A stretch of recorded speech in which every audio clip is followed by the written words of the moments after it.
摄影对我来说是一种语言，它是让我去提问、去质疑。我的摄影用它是在去思考，在探究自己跟这个世界的关系，还有真实跟这个虚幻的关系。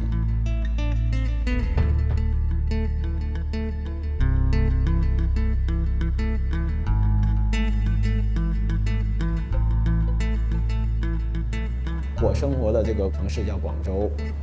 我大概从93年上大学开始，就是在这个城市一直生活快20年了。广州是中国最早开放的城市，全国各地的人都会到广州来，然后非常包容、非常宽容的一个城市。这是一个我离不开的地方。我是一名摄影师，但同时我也是一个策展人，还是一个出版人。这个是昨天拍完的胶片，都已经拍完了。我在大学的时候，我的梦想就是做一个战地的摄影记者。从我大学毕业之后，那我一直是在报社啊、杂志社这些媒体在工作。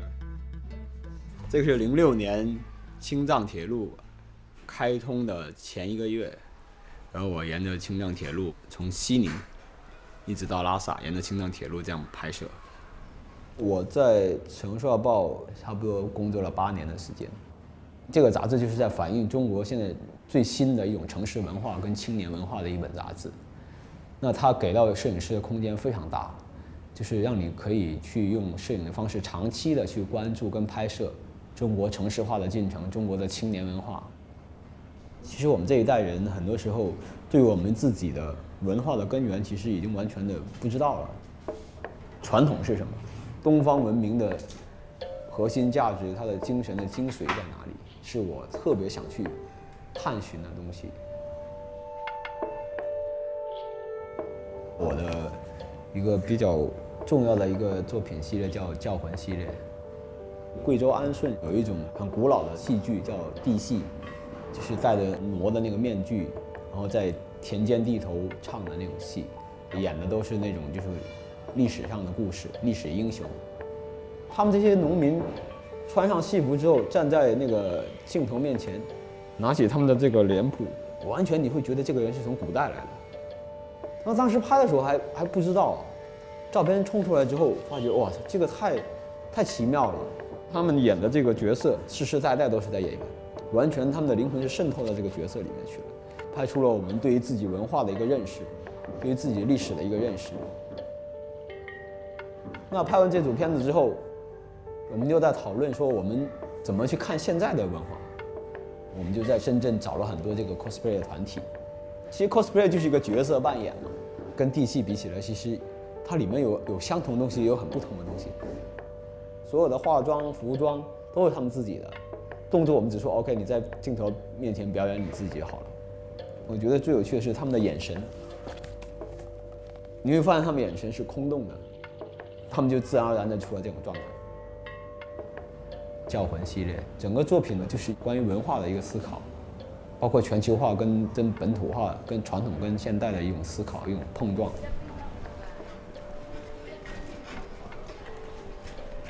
摄影它其实是一个西方现代科技发明出来的一个媒介。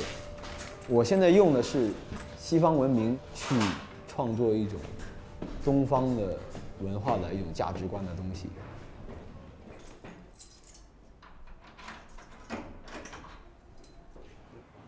这个工作室是我去年10月份租的一个老房子。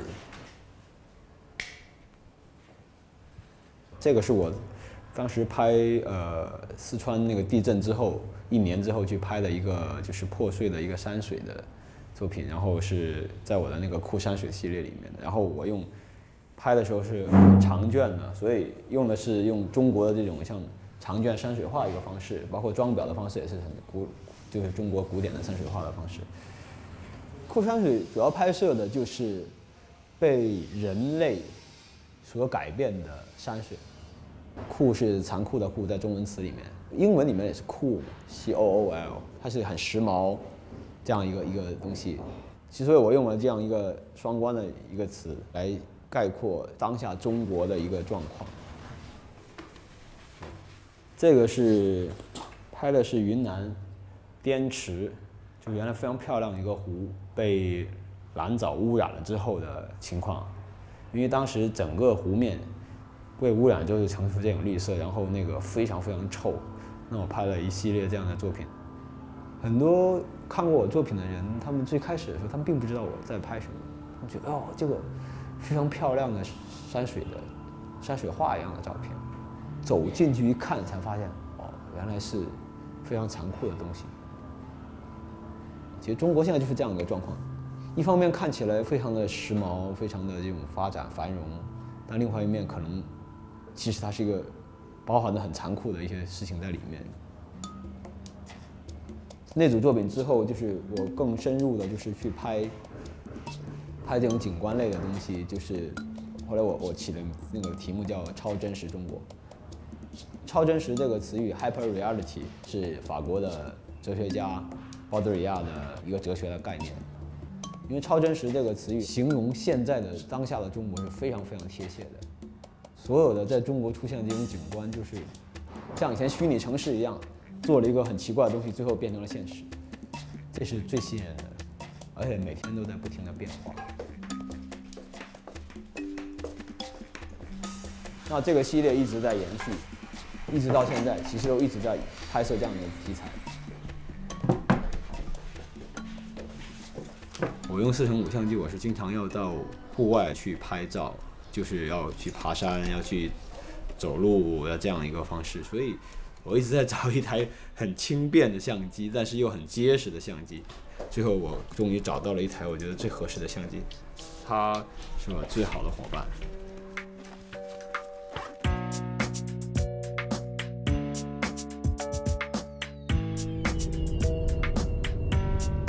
那今天我们要去2个地方，第一个是先去那个拍摄一下，就是那个杨集村，因为现在正在拆迁，拆的就剩那么几栋房子了，拆的差不多了。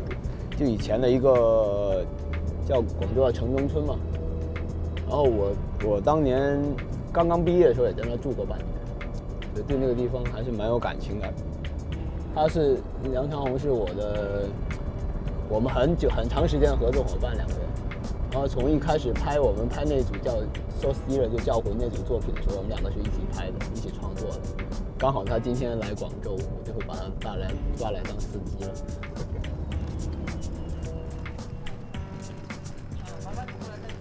哎，好。好，谢谢。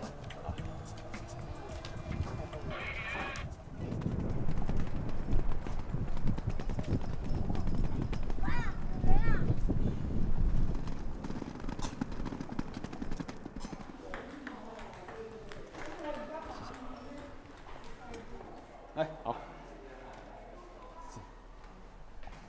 走吧。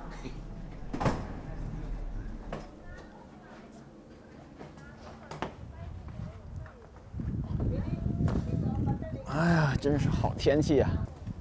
全都出来晒被子。哇，你这个地方太牛了哈！哇，最佳角度啊！杨集村是广州的一个非常典型的城中村，它是在整个广州城市的中心，很多年历史了。当年都是那农民们自己建的那些楼房，然后慢慢因为城市化进程之后，就是被现代这种高楼大厦所包围，但那个地方还是属于农民他们自己的。农民就建了很多这种自建的这种小的楼房，然后用很便宜的租金租给那种刚刚来到广州这个城市的那些人，比如说那些农民工啊，刚刚来的外地的人啊，包括一些刚刚毕业的大学生啊这样的。杨集村应该是前年开始拆迁，那么在这种拆迁的过程中，肯定也会发生各种各样的矛盾的冲突，非常复杂的一个问题。其实真的是非常复杂。随着城市化进程的越来越深入之后，这种类似杨集村这样的城中村肯定不会在广州这样市中心里存在的，这是必然的一个现象。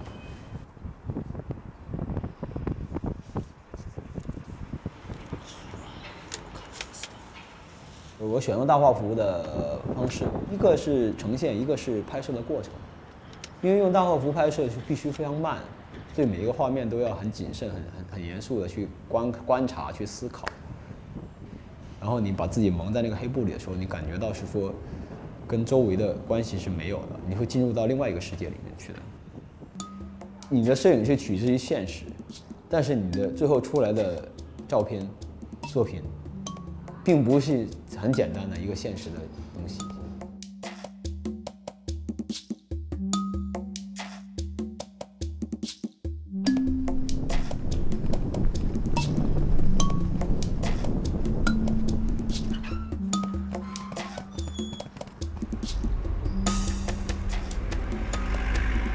在鸭记沙大桥那边，那个珠江边有一栋正在建的一个大厦，然后是一个圆形的，非常古怪的一个大厦。我之前是在那个报纸上看到这么一个他们那个方案，我觉得很有意思，想去看看到底怎么雷人。能出得去吗？应该这儿能过去吧？不行，出不了。We just look for way to the riverside。师傅，哎，你好，我想问一下，这旁边哪可以照那个江边？到江边去啊。好，谢谢您啊，哎。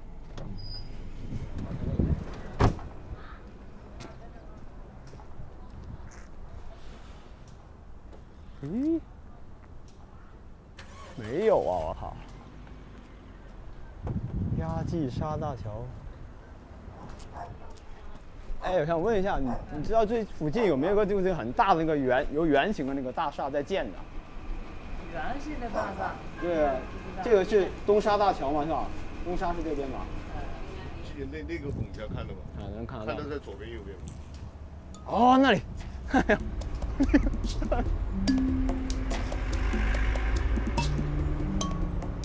当我们开车从高架桥接近它的时候，我觉得那个给我的冲击是跟我在网络上看到那个照片跟效果图的时候完全不一样的。这种看起来很魔幻现实主义的东西，竟然就在你身边。Crazy。中国是一个东方文明的一个最典型的代表。东方文明在现在看来，在工业革命之后看来是很落后的东西，看起来。所以中国人在民国开始就是一直在寻找现代化的一个方向。改革开放之后的中国是特别典型的，就是说西方文明跟东方文明在这里一个交集，就像好莱坞那个电影《异形》，科学家们他们本来想的是用两种很强的基因制造一个更强的新的物种，是一种建设性的做法，结果最后没想到制造出来的是一个非常可怕的、有巨大的破坏力的一个异形。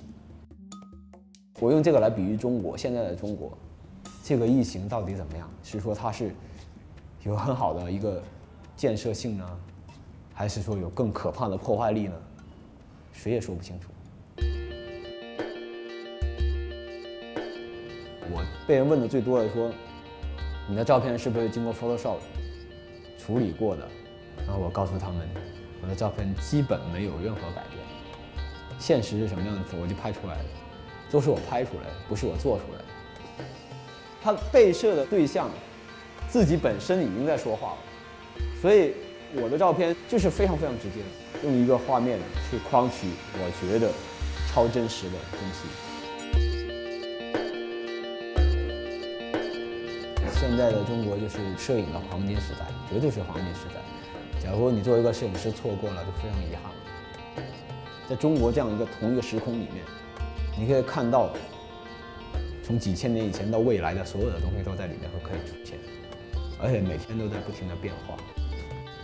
中国现在有一批非常棒的摄影师，年轻的摄影师、新锐摄影师，但他们缺的是什么？他们缺的是机会，他们缺少平台跟机会去展示自己的作品。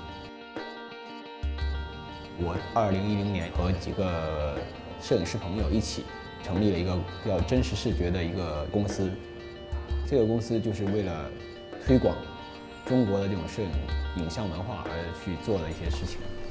那这边呢，就是我们摄影的制作部的一个空间，然后里面这个小门进去就是我们所说艺术微喷 Painter 的一个办公区域。摄影其实最后的物理性的呈现是很重要的，看到原作是很重要的。就是你拍摄完之后，怎么能完美的去表现出来？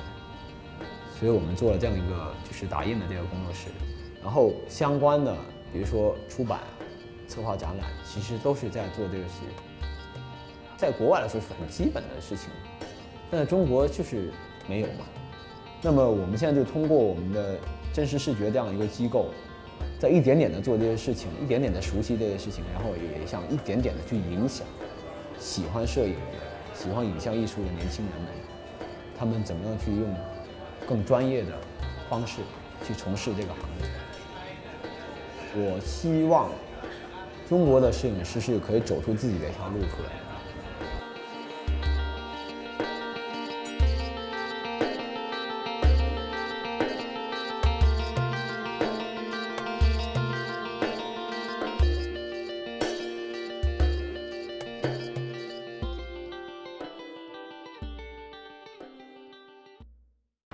今回の映像いかがでしたか？次回はこちら。大人気シリーズ「どんなエッチしたの？」から今回は白人と黒人のカップル。パーティーで出会ったマイクとエボネー。ダンサーならではの体のしなやかさを駆使すると語る彼女。2人が意味ありげに爆笑するわけは？そして彼とならいいわという彼女が再挑戦しようとしていることとは？メロメロな2人のハッピーの秘訣を聞きます。近日公開、お楽しみに。